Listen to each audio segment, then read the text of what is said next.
धूमधाम रे पालित है नृसिंह चतुर्दशी पूजा। नुआपड़ा जिला बुडेन ब्लॉक खैरा ग्राम पंचायत स्थित खैरा ठारे केंद्र दल समाज तरफ श्री श्री नृसिंह भगवान वार्षिक पूजनोत्सव अनुष्ठित हो जाइछि।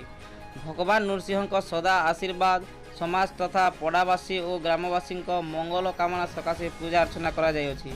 एथिरे कर्ता भाव में अभिराम दल और मालती दल भोग विश्वाल सनेक विश्वाल दायित्व तुलाउथुवा बेले पूजारे जदुराम दल देवराज दल परमेश्वर दल अनाम दल मोतीराम दल वैद दल धरम सिंह कंहर राजकुमार जानी प्रमुख सहयोग करिसेंती।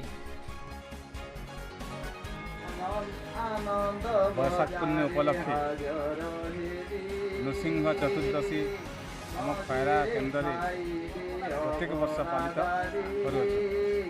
आमर दल समाज इष्ट देवता होछि नृसिंहनाथ महाप्रभु। विचार रूपे आमर दल समाज आदि दल समाज पालित प्रत्येक वर्ष पालित कर 3 वर्ष है कोरोना कोविड द्वारा पालित कर वर्ष